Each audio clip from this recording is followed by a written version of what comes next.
This week's ScubaTube is sponsored by Strangest Diving Inventions. Hey guys, and welcome to ScubaTube. So let's dive straight into the news. Now, Kelly Slater is in some hot water. Surfer Kelly Slater is in a bit of trouble with other surfers. Kelly has been heavily criticised when he called for a shark cull at Reunion Island after a man was mauled by sharks, which was the 20th of attack in the past 6 years.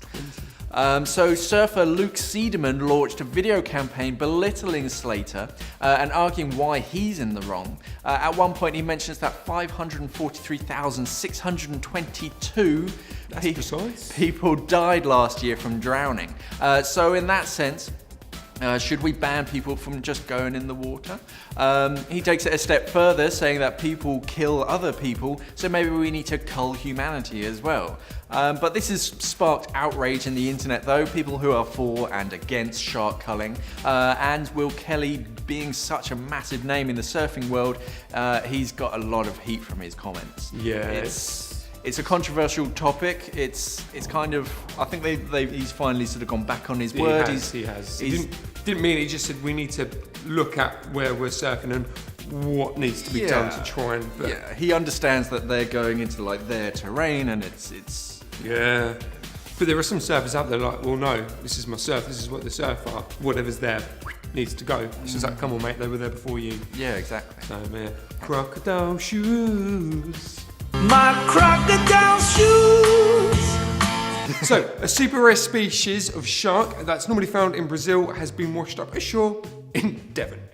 Yeah, Devon, of all places. The shark Tropical Devon. Yeah, tropical Devon. It's global warming. Yeah. Just like Brazil. Forget Brazil, Devon. Anyway, the shark in question is a crocodile shark. Stephen Greenfields was walking along Hope Cove Beach when he stumbled upon the dead shark. Because the shark is so unusual, he called the local aquarium to confirm what species it was. After experts took a look at the shark and of course confirmed that it was a crocodile shark, which by the way is the first ever recorded crocodile shark. How many times can I get crocodile shark in this one? But anyway, it's the first recorded ever in the history of the UK, obviously. So they're now tasked to find out how it actually got to Devon. Swam. Yeah, of course. Anyway, what stumbled experts is that the water at this time of year is the coldest that it can possibly be, obviously being winter and stuff like that. So the crocodile sharks, they love tropical waters. You know, so how it got there is anyone's guess. It's thought that maybe a fisherman caught the shark, pulled it out of the net and then just cast it back into the ocean. But who knows, literally they're completely stumped on how the hell this shark got here. Yeah. It's a very weird... There's lots of, there were reports of, I think it was blue sharks up around Scotland. So yeah, sharks seem to like the UK. Yeah, you know what I mean? Forget Brazil. Forget, the nice tropical waters of Barbados or whatever, Hawaii. It's all about Devon. Yeah, the West Coast. Yeah, man. Okay, so China's at it again. As the world is banning orca captivity, China has decided upon itself to open its first killer whale breeding centre. It's proper mass scale one. I think, yeah. The demand is so high for killer whales in zoos and theme parks in China. Theme parks. China are cashing in. They're having a total of 9 whales, 5 males and 4 females. They say that the breeding centre is to create public awareness of whale protection. And of course it has conservation groups very worried, who are concerned about the practice of breeding the whales. This could also mean a boost in the aquarium industry in China. The demand for whales comes from domestic tourism and the leisure activities boom. From breeding beluga whales in captivity and having a polar bear kept in a shopping mall. It's been dubbed the saddest polar bear ever. I don't know whether it's still there. We'll check up. Yeah. Hopefully it's not in there now. China is going in the sort of opposite direction from the rest of the world. Whilst everyone's trying to stop capturing and holding on to them, SeaWorld is sort of no longer doing this, that and the other. Yeah. China are like, screw it, we'll we'll maximise. I don't get how people. I know it's different cultures, and you got to respect that. But at the same time, there's a reason why we're not doing it anymore. There's a reason why SeaWorld lost like 80% of their business just because of that one movie. Yeah. It's just all that documentary. So it's just how powerful it isn't the fact that they're looking at this going, do you know what, mate? Yeah, it's a great idea. Yeah, we're gonna. Yeah, I don't know. It's just wrong, absolutely wrong. Yeah, but who knows? You know, who knows with that. Anyway, sewage is overflowing. Lovely. So, yeah, I know. Divers are fuming as the sewage overflow ruins popular diving spots in Gozo. So this sewage is mucking up the normally clear blue waters at Telefesi. I can't even. Telefesi. Yeah, there we go. I did read that about a million times, but you know, it happens. There's always one of these things where it just pops out. It took over 5 hours to control, and the only reason why something was done about it is because so many divers complained. Even the government were like, nah. Pictures are pretty disgusting as well. You know, obviously raw sewage being spilled out. But this is actually, considering, you know, we're in what, March now? Yeah. This is the second time this year this has happened. So the overflow of human waste has gone into lovely dive sites. But yeah, with many people questioning, you know, what they'd done to fix it the first time, you know, everyone's a bit about it. But this has come at a really bad time for Malta, as the Maltese government, is that called Maltese government? I'm just going to say it. Yeah, Maltese government have just started to promote Gozo to tourists. So they're like, well, you know, in order for them to, you know, boost, you know, the tourism and stuff, rather than doing, you know, you have Popeye Island and, you know, it's very specific. Yeah. You know, they're doing a generic tourism. And one of the places is that Gozo is the top diving destination in Malta. Well, if you like diving in poo, yeah, it's just, yeah, weird. Hopefully they'll sort it out. I don't know what's... just a pipe that just randomly explodes. I don't know, like the pictures are disgusting. Like literally, it's just like. But people were saying in the article, they were like, "Oh, you know, it's a, you know, I dived there one day and it was crystal blue, clear skies. You know, water, sorry. Yeah, yeah. And then the next day they were literally swimming in poo, and I'm like, why did you go in? Yeah, no. I would have looked at them and, do you know what? I'm going to go somewhere else. But they actually, apparently, it literally went from visibility like UK diving. You could just see the tip of your nose amongst poo. Hey, so a great white stalks a diver. The pictures and video of this are truly amazing. Photographer Jean-Marie Ghislaine this is why I did this. Snapped an encounter with a great white, which was 20 feet in length, and it started playing with the diver. He started patting her on the nose, rubbing her side, and generally sort of had lots of fun with this great white shark. There was a male great white around who was a bit more territorial and aggressive, but they even got close-up pictures of him as well. It turns out that great white sharks aren't as scary as most people are sort of led to believe. No. They are just big fish. Yeah. It's really weird, like seeing the video and like definitely the pictures, and like someone like myself. Like has always had kind of a set image. I'm like, he's like literally stroking this great white shark. It's amazing. So you don't know whether to be scared or happy. It's just a weird kind of sight to behold. Maybe someone should send these pictures to Kelly Slater. Let's see what he reckons. Yeah. So a new study at Miami University has found high levels of toxins that causes neurodegenerative.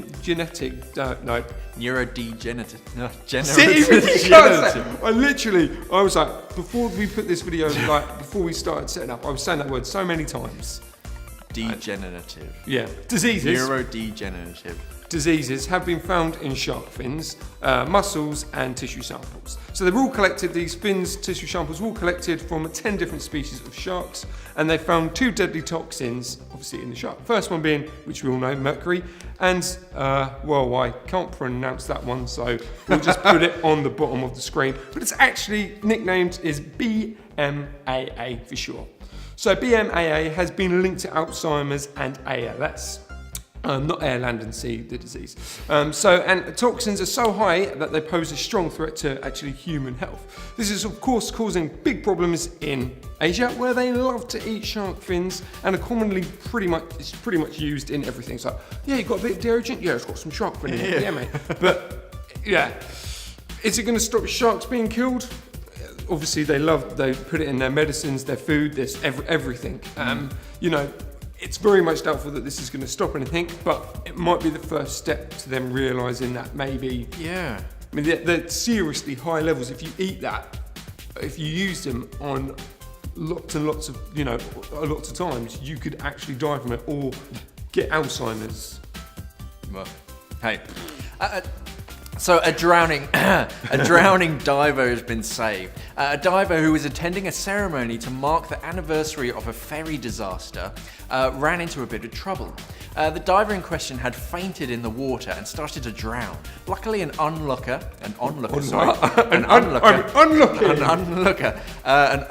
rushed into the water to save her. Turns out the onlooker was none other than the mayor of Kurmasel in Turkey, who himself is a qualified diver. He interrupted a civic ceremony by taking off his jacket and tie and shoes and jumping into the cold water. Sorry like our mayors, he obviously still had the challenge. Like, I am the mayor, I will dive with this on. He pulled her out of the water and was instantly applauded by everyone who was at the ceremony for saving her life. He noticed she was in trouble, and he was looking at two divers laying a wreath for the people that had sort of died in the ferry disaster. And yeah, he noticed she was in trouble. He's just straight in. Yeah, he's obviously done his rescue dive. Yeah, fair play to him. Aquaman, swift and powerful monarch of the oceans. That's good. It's always good to. I think it should be standard now. Every mayor should be a scuba diver. I mean, especially with us, we're in an island, so we need that. I think he's safe for re-election. I think definitely. It'd be really bad though if it was just like, hey, do you know what? We actually wanted that woman to die, so we're not re-electing you, mate. It was it was an inside job. Anyway, no. But yeah, I finally got applause, man. I think it's really cool. It's really cool stuff. Force Blue saves coral reef. So Force Blue is a non-profit organisation that takes retired combat divers and puts their skills to work to help reef conservation or coral reef conservation. It's aimed to help veterans to find a greater purpose for their life. Because obviously a lot of divers out there, combat divers, a lot of just general soldiers, if they've been in war, they're trained to do one thing. And then when they leave and they come into the, not the normal world, what's the word? Civilian world. Yeah. The civvy world.